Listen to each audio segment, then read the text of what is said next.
दोस्तों, कभी सोचा है ज्योतिष और अध्यात्म का कितना गहन संबंध है?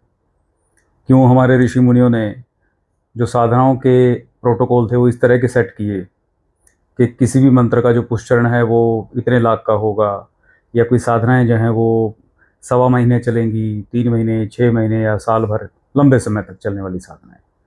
क्यों ऋषि मुनि सालों साल तक जंगलों में, पहाड़ों में, कहीं गुफाओं में तपस्या करते रहते थे? बहुत से योगी जन ऐसे होते थे जो अपने एकांत निर्जन स्थान पर हो, चाहे एकांतवास करके घर में ही लंबे समय तक साधनाएं करते थे, आज भी करते हैं। लेकिन आपको शायद इस चीज़ के बारे में कहीं पढ़ने को ना मिला हो, लेकिन आज मैं कोशिश करूंगा ये थोड़ा गूढ़ रहस्य आपसे डिस्कस करें। रोचक है इसलिए, ज़रूरी नहीं कि सबके काम भी आए, और कुछ समझ गए तो शायद अपने काम भी ले लेंगे इसका। आध्यात्म और ज्योतिष का गहन संबंध कैसे है, आज इस विषय पर चर्चा करेंगे।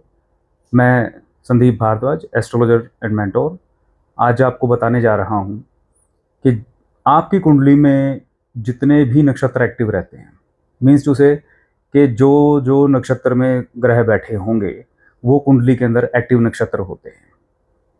आपकी कुंडली के 9 ग्रह जिन जिन नक्षत्रों में बैठे हैं वो नक्षत्र जो हैं एक्टिव होंगे।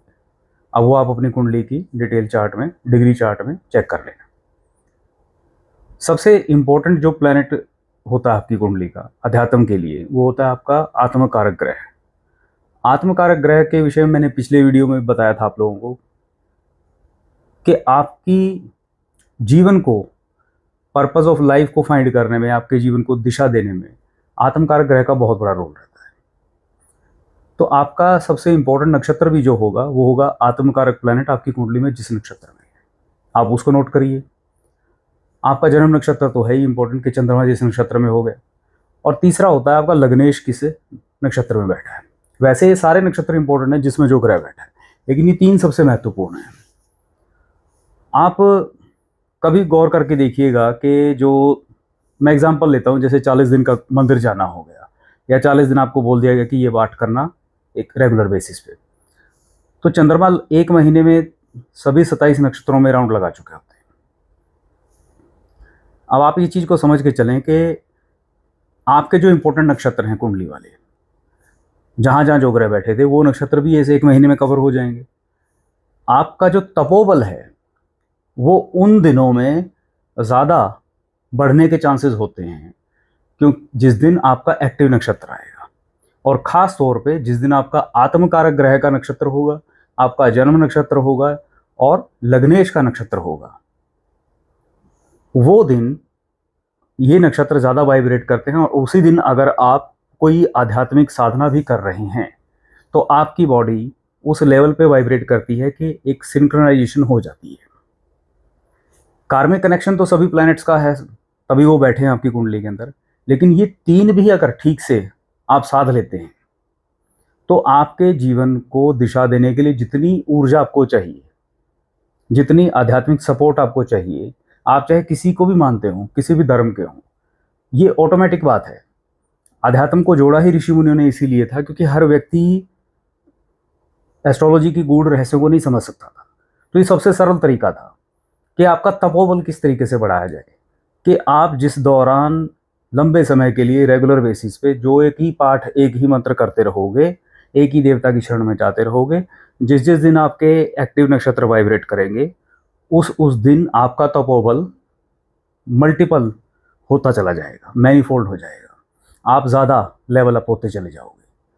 अब किसी का तो ऐसा कनेक्शन बैठ जाता है कि मान लीजिए आप किसी मंदिर में किसी दिन गए, उस दिन आपका सबसे एक्टिव नक्षत्र चल रहा था, आप कुंडली देख के थोड़ी ना जाओगे, इत्तेफाक से चले गए, और उसी समय और लाखों हज़ारों लोग भी लाइन में लगे पड़े थे, लेकिन आपका नक्षत्र कोइंसाइड कर गया वहाँ पे। आपको देवता की शक्ति का जब हुआ एक ही कार्य वहाँ पे, आप और लोगों से बहुत कदम आगे चले गए। होता है ना, आप कहते हैं कि उस मंदिर में गए थे और अचानक से बड़ी कृपा हो गई। अगर आप जोड़ पाए इन कड़ियों को तो समझेंगे क्यों ऋषि मुनियों ने ज्योतिष और आध्यात्म का ये गूढ़ रहस्य इस तरीके से सेट किया था कि आपको भले ही उसका ज्ञान हो या ना हो, आप अगर आध्यात्मिक बने रहेंगे, भगवान की शरण में रहेंगे, जो भी धर्म के हैं पाठ पूजाएं करते रहेंगे रेगुलर बेसिस पे, तो आपके कुंडली के सभी जो एक्टिव नक्षत्र हैं वो उन दिनों में आएंगे ही आएंगे और आपका तपोबल बढ़ता चला जाएगा। अब आप कहेंगे कि फिर हम वही वाले नक्षत्र नोट कर लें और उसी दिन पाठ पूजा या साधना क्यों ना करें? बिल्कुल कर सकते हैं, लेकिन कंसिस्टेंसी कैसे बनेगी? ऋषियों को ये भी पता था कि मनुष्य का सबसे बड़ी प्रॉब्लम क्या है कि उसे शॉर्टकट में सब कुछ चाहिए, लेकिन डिसिप्लिन नहीं है, अनुशासन नहीं है। तो अगर मैं आपको ये बता दूं कि महीने के ये 5, 6, 7 जो इंपॉर्टेंट डे बनेंगे जब आपका नक्षत्र आएगा, आप खाली बस यही दिन अपनी पाठ पूजा कीजिए, ऐसा हो ही नहीं सकता कि आप उसको मिस ना करें। कोई ना कोई डे मिस होगा ही होगा। तो वो 1 महीने की, सवा महीने की, इस तरीके की जो सेट बैठते हैं, उसमें एक नियम बना रहता है। तो ये एक रहस्य है जो मैंने कोशिश की आपको समझाने की और उसके पीछे की वजह बताने की कि क्यों होती है लंबी साधनाएं, ताकि आपके एक्टिव नक्षत्र जिस दिन ज़्यादा वाइब्रेट कर रहे हों उस दिन आपकी पाठ पूजा आपका तपोबल बढ़ाए, आपकी फ्रीक्वेंसी बढ़े और आप लेवल अप हो जाए। पूरे भाव के साथ करिए, चीज़ों को समझ करके करिए, तो आपकी आस्था आपको लेवल अप ही लेकर के जाएगी। सही मार्गदर्शन में रहिए। आपकी कोई जिज्ञासा हो, कोई कमेंट हो तो ज़रूर कीजिएगा, मैं कोशिश करूँगा आपको उसका जवाब। महादेव कृपा बनाए रखें।